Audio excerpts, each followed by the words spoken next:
In Fairfield County, something new comes across my desk every day. Crimes are committed, cases are solved, and a community is made safe by the hardworking employees of the Fairfield County Sheriff's Office.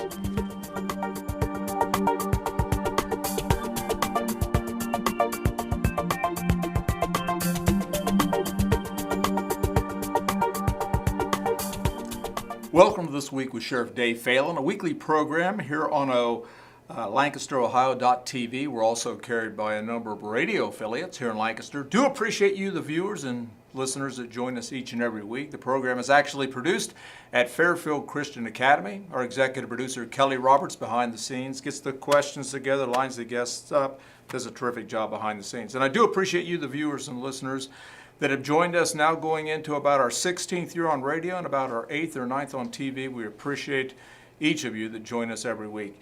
We have with us our a special guest, Officer Tony Zerkle. Good to see you, Tony. Thank you. And you are actually with the Ohio Department of Natural Resources, Division of Wildlife. Yes, sir. And we talked before airtime. That's a mouthful. It is. It is. Yeah. Do appreciate you being with us. Before we get started, why don't you just tell us a little bit about yourself? Well, I've been a state wildlife officer for 11 years, and I've been assigned to Fairfield County for 9 of those 11 years. I'm a graduate of Hocking College with a degree in Fish and Wildlife Management as well as backcountry horsemanship. And it took a little bit after graduating to become an officer. It was about 10 years after I graduated. I worked in the state of New York as a fish and wildlife technician. Really? Yeah, did several years as a seasonal there, bounced around, worked my way up to be qualified.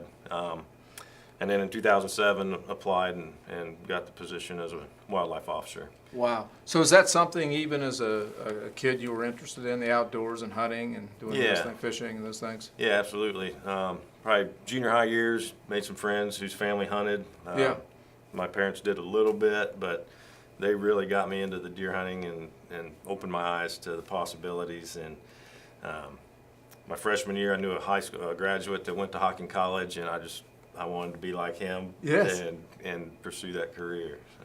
How many wildlife officers, if you know, are in Ohio? Currently, we're around 140. It's usually anywhere from like 138 to 150. So one officer assigned per county. Those would be the 88 counties. And then we have administrators, investigators, and then our upper administration at Fountain Square. It's Morris Road in Columbus. So. A couple of weeks ago, my wife and I just came back from a trip out west, and we went to Yellowstone and those places. So we saw a lot of the park rangers, and I think probably you're the same way. They really had like a passion. Seemed to me to have a passion for what they do. Absolutely.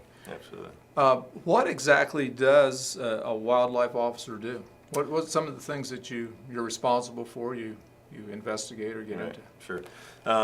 So as a wildlife officer assigned to a county, it's pretty much your responsibility to take care of the local conservation clubs, the phone calls that come in for your specific county, the reports of wildlife violations, and then we also patrol our area locally, so public waters for fishing, or private lands and public lands for hunting. So we do patrol, for game violations, but we also do a lot of education. A lot of shooting sports education, fishing programs, hunting education, trapper education courses, things like that. And you do have power of arrest, I'm going to guess. Absolutely, yes, sir. Wow. Yeah.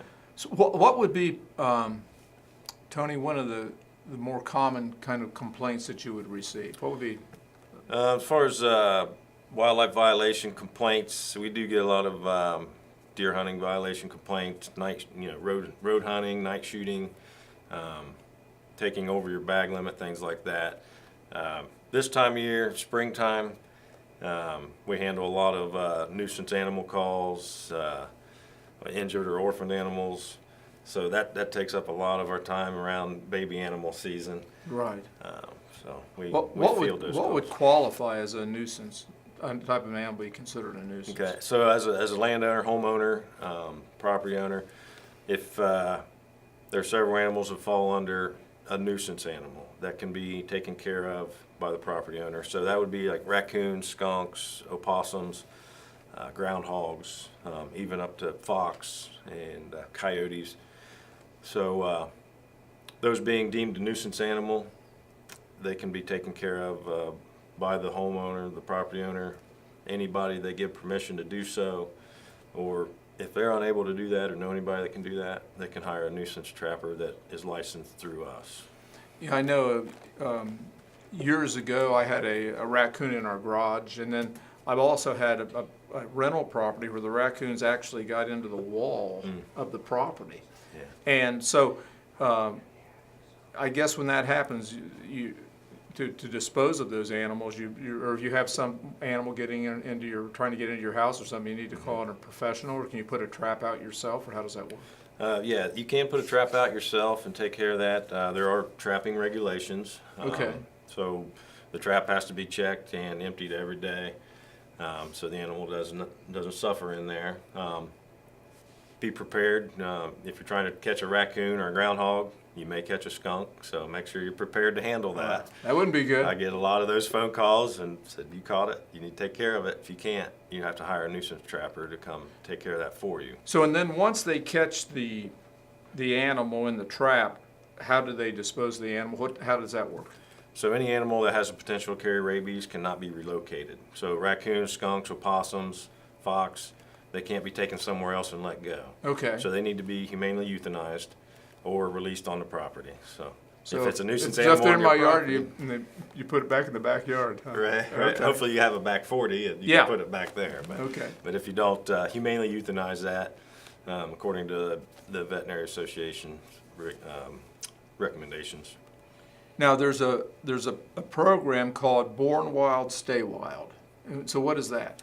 So that is a logo that our marketing came up with to educate folks.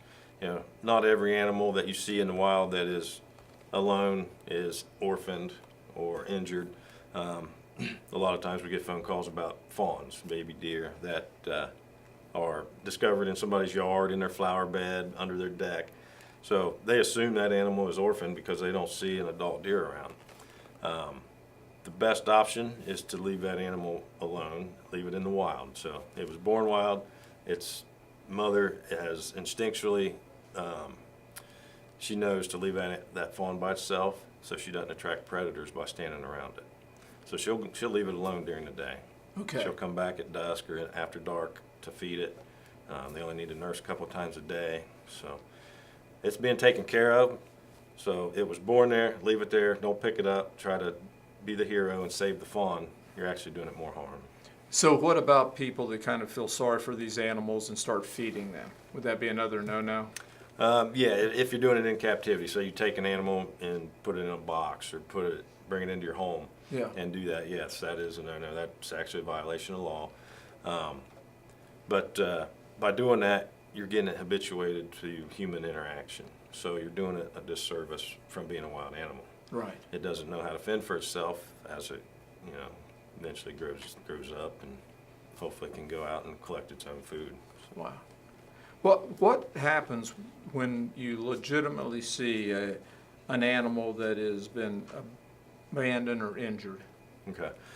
So we do have rehabilitation centers that the rehabilitators have to show competency to be able to take care of those animals. They start off by only being able to take care of certain animals they're pretty easy, rabbits, squirrels, things like that, before they can get into raccoons and opossums. Some of them will take skunks, but not very many. Okay. So they have to show they're proficient. They have to have a vet that they're in cooperation with so that they're, humanely take care of these animals. So those rehabilitators are licensed through the Division of Wildlife to be able to take those animals in, and then they bring them out and release them back into the same areas typically as they were taken in from.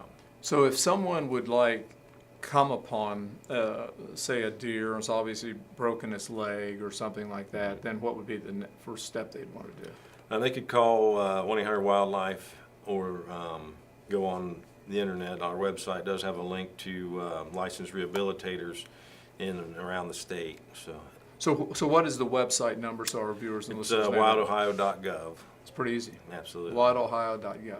Okay, Yeah. great. So there's a link on there to licensed rehabilitators. Here's something that we hear about now and then is we hear spottings of black bears, bobcats. Right. So how prevalent or how often do we see those things within Fairfield County? Fairfield County, the sightings are on the rise, especially for bobcats. In the last couple of years, we've had multiple bear sightings, and then we had the roadkill. We had a couple hit, right? Didn't we? Yes. Right. So those are on the increase. You know, bobcat populations are on a fast increase, and they're doing well.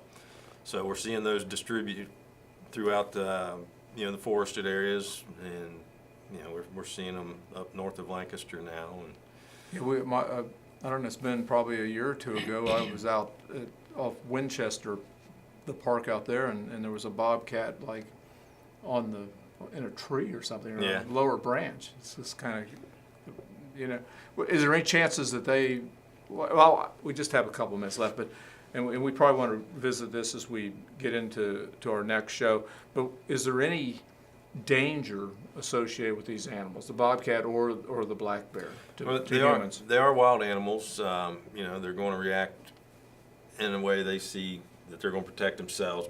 And for the most part, you're lucky to see it because they're very elusive. Right. They're most likely going to flee. They're going to run away from you, unless they're cornered or feel threatened by you. They're typically not going to be a threat. And some of those black bears can be pretty big, can't they? Absolutely, up to 400 pounds. Yes, So yes. that would be a very large one. So what do you do if you come upon a black bear or an animal like that, or a bobcat? Sure. As far as bears, bobcats, you want to remain calm. Don't run away from them. Talk to them in a firm voice. Let them know you're there. Let them know you're not prey. You're not running from them. Something they need to chase down. If they continue to approach you, look large, arms up, waving, shouting, you want to make that bear think you're way bigger than it is. So, and if it does stand its ground, stay where it's at, just back away slowly while making those loud noises. Have you ever had situations where people have been injured by any of these animals? We have not in Ohio. So. I was kind of surprised, like I mentioned earlier when we were out west, about grizzly bears, but the chances are just so remote. But occasionally they do have someone that is attacked and killed by a grizzly throughout that region. Right. Yes, sir. Tony Zerkle with the ODNR Wildlife Officer, our guest. I'd like to have you back next week and talk a little bit about hunting and things like that. That'd be great. And do appreciate you taking time out of your schedule to join us. Thank you. Well, we're just about out of time. Do appreciate you, the viewers and listeners that join us each and every week. And again, Fairfield Christian Academy produces this program. Our behind the scenes is Kelly Roberts, does a terrific job. But it wouldn't be possible if it wasn't for you, the viewers and listeners that join us each and every week, and I do appreciate that. And it certainly is a blessing to be your sheriff here in Fairfield County. Well, the clock on the wall says we're about out of time. Until next week, God bless, and we'll see you right here.